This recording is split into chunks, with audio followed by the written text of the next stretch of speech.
Hi, Hello, Tod. Graeme. Hi there. Hi. How are you? I'm fine, thank you.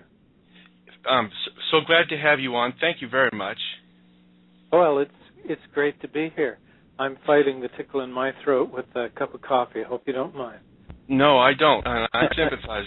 It's so funny. 5 seconds before airtime, I start to get this fierce tickle in my throat. Well, it's clearly psychosomatic, no question. Graeme MacQueen is now an emeritus professor at McMaster University in Hamilton, Ontario, Canada, where he taught in the Department of Religious Studies and where he was a co-founder and director of McMaster's Center for Peace Studies. His work there involved repeated visits to Afghanistan in the years prior to 9/11, and as a result, he has an unusually deep insight into the nature of war in Afghanistan and the unending series of wars in that country and what the 9/11 events have meant for Afghanistan. He became seriously involved over the years since 9/11 in researching the events of the day in considerable detail. And he's given public presentations in Canada and in the United States and perhaps elsewhere, I don't know, and has written a series of important articles published in the Journal of 9/11 Studies. One of his most important areas of research has been into the Anthrax attacks that started just a week after 9/11. He's also, as I said, published papers on the testimonies by first responders at the World Trade Center to explosions occurring before the buildings disintegrated and on their foreknowledge of destruction of WTC7, and these are areas that we'll talk about today. And another interesting area of research that he's published a fine paper on is regarding the seismic signals that were centered on the disintegrations of the buildings. And I've read his articles, and I find them to be models of careful methodology and objectivity, and really quite excellent, and I recommend them all very highly. And as I said, the links to the articles are in the show page for today. So, Graeme, this is a lot of territory to cover. I've mentioned all these things I've mentioned for a purpose, and I'd like to touch on them today. And so, why don't we do a somewhat chronological approach? And I was hoping you could describe for us your personal experience of the situation in Afghanistan before 9/11 and the U.S. invasion. When did you visit Afghanistan, and what were you doing there? Yeah, thanks, Tod. There's only one slight correction I need to make. Okay. Otherwise, that was a really good summary. Thank you. I didn't personally make repeated visits to Afghanistan. I was the guy who was director of the Center for Peace Studies and who was kind of the man on the ground in Canada trying to keep these projects together. I see. So we had field teams which made repeated visits to Afghanistan and to other war zones, by the way. I myself was only on one field trip to Afghanistan, and that's when we were trying to decide whether to set up a project there, and that was in 1995. The trip that was quite important and that I've mentioned in some of my talks was not actually in Afghanistan. The Canadian government was strongly discouraging us at that point from visiting Afghanistan. So I think the most important visit, perhaps, from our point of view today, was actually to Pakistan in February 2001. There was a very large refugee community. I think, as I recall, there were about 1.5 million Afghan refugees in Pakistan at that time, and roughly similar number in Iran. Excuse me. And so, of course, they had to think about ways of getting on with their lives. And one of the things they did was to, in Peshawar, Pakistan, across the border from Afghanistan, they set up a university called the Afghan University. And it was meant to be temporary while they were, expatriates. And that university was our partner you always have to have a reliable partner when you do these kinds of peace work projects.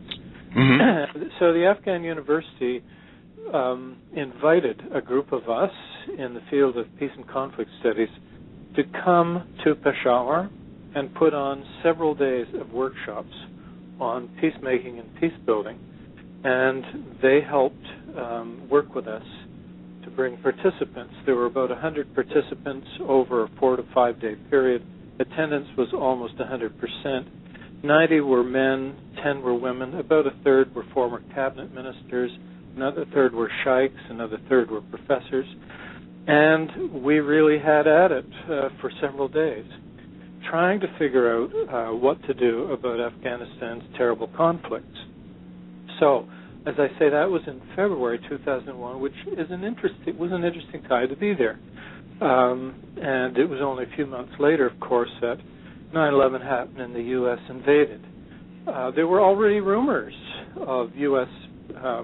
Presence, military presence, growing in the region when I was there in February, and during one of our big brainstorming sessions, when people were coming up with a lot of really good ideas as to how to solve that conflict. I mean, I could go through those ideas if you're interested, but a very well-dressed gentleman, almost certainly former Afghan cabinet minister, though I don't know his name, stood up and said, you're coming up with all these wonderful ideas, but my friends, I'm afraid it's all in vain, because quite soon the Americans are going to invade Afghanistan. They're after the oil. Now, whether I assumed at the time he meant the oil and gas reserves in Central Asia, I assumed he was talking about the pipeline, the so-called Tapi pipeline, which is going to go through Afghanistan. Mm-hmm. For all I know, he already knew that there were going to be big reserves in Afghanistan. But anyway, he said they're going to come, they want the oil, they're going to build big bases, and they're going to stay. And then he sat down. It was kind of amazing. Yeah, it was a silence. There was a silence in the room, right? What do you do with that? Now, I didn't have the opportunity to follow it up, although his intervention, the words he said, are in our notes on that conference. But the man who was really leading our workshop was a world-famous peace and conflict expert, Johan Galtung. In fact, he's often called the father of peace studies, originally from Norway. Johan did follow up with the guy.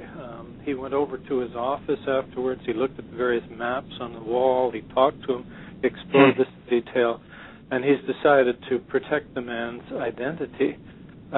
But there's no question but that it happened. And, of course, subsequently, after that, I found out that, there were quite a few people in Asia that knew the Americans were coming. It was published in some media outlets, for example, in India, that there would be a fall offensive and the U.S. would be part of it. But we over here in North America were mostly innocent of that, and that's why we didn't know what was coming. And I'm sorry if I'm rambling on a bit here. But no, I don't think you're rambling at all, no. Can I just give one more rant while I'm on this? Yes, please. I attended a meeting in my own city here a month and a half ago or so, where 3 really fine peace activists gave talks on, where we are today and so on. And I don't want to disparage them, because I have enormous respect for all 3 of them. But all 3 of them assumed that the United States invaded Afghanistan because of 9/11, and all 3 assumed that, or appeared to assume, that, the 19 hijackers from Al-Qaeda had carried out 9/11 and so on. I was so frustrated. I mean, I eventually kind of gave an outburst, and which not a very skillful one, I'm afraid, but I thought, come on, you guys, the peace movement, which I identify with, right? We ought to know. It's almost 10 years since this event. These are basic facts we ought to know. So I told them, I said, I was warned that the Americans were going to invade in February, I was there, okay? Anyway, I'll stop my rant now. No, that's an important rant, and I'd like to return to this very subject of the status of the anti-war movement toward the end of the show, and come back to this. The reason I think what you just told us, this story that you just told us, is so important is that indeed here in the U.S. and in North America and perhaps in Western Europe, the awareness of the pre-planning of the war in Afghanistan has been very limited, and there were some accounts did trickle out about threats made against the Taliban of you take our gold carpet or we'll bury you under a carpet of bombs, things like that. Yeah. But the accounts were so few that I think yours is equally significant, equally important. It shows that people in the region, it wasn't just key insiders in the current Pakistani diplomatic establishment that were aware of it. It was something that the people in the region, and you was very interesting that you mentioned that India, actually media in India published stories forecasting the invasion. I think this is very, very important, and this is key evidence, and I wanted you to tell us that story for that reason. Well, thank you. Yeah, I mean, often these things are reported in a minor and kind of offhand way in the West, as if to say, well, rumors circulated, or this very condescending thing they sometimes say, on the Arab street. Have you ever heard that term? Sure, on the Arab street, people are saying that such and such happened, as if sort of every Arab country is the same, and everybody in the street has the same view, and it's all rumor and gossip and myth. Well, no. I mean, the people we were talking to were, for the most part, thoughtful, well-educated Afghans, and they were coming up with good, creative proposals to try and solve the problems in their country. Now, there's no guarantee they would have worked, but I wish the heck they would have been tried. And as I like to say when I talk about this, one thing notably missing from the entire 4 days of brainstorms was nobody said what we need right now is another foreign intervention. What we really need is for the United States to come in and start bombing. That's what we need. Yeah. Nobody said that. They were so opposed to that. Yeah. Well, they clearly, they clearly didn't have any way to stop it, even though they knew about it ahead of time. Yeah. Graeme, I'm equally impressed by your take on the anthrax attacks. I really was quite surprised when I listened to your presentations on the anthrax attacks, and to me, it like the lack of awareness of the significance of the fact of and significance of the pre-planning of the invasion of Afghanistan. This is another area where folks are not as up to speed as they should be, and you've studied this to great effect. And I would just like you to lay out for us the significance of the anthrax attacks in your view. Do you think that they are connected to the 9/11 attacks? And if you do you think that they shed light on the 9/11 attacks? Yes to both questions. First, I guess I feel my usual need to say I don't consider myself a great scholar on the anthrax attacks. There are some people who've been studying them for years, Merrill Ness, Barbara Rosenberg, Philip Saracen, who wrote a fine book on the anthrax attacks in 2006, published by Harvard University Press, Barry Kissin, Barbara Honegger. So just my hat's off to those people, okay? I got into it just probably a couple of years ago because I thought this is a huge gap in my knowledge. Here I have been studying 9/11, and here were these other attacks that happened, in the same time period, just slightly afterwards, which were obviously very important and which I keep hearing. I keep hearing these grave questions about them.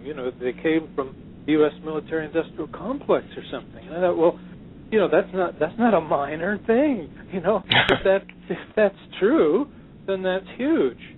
So I thought, I can't just keep repeating what other people say. I need to do my research. So I took a few months off. I got all the books I could. I got all the articles I could, the newspaper articles that were published at the time, blah, blah, blah, and went through it. And so all I've tried to do is, first of all, to be able to cook down, to boil down some of the essentials, the things that I think are most important. And secondly, to try and link them to 9/11, because not all the great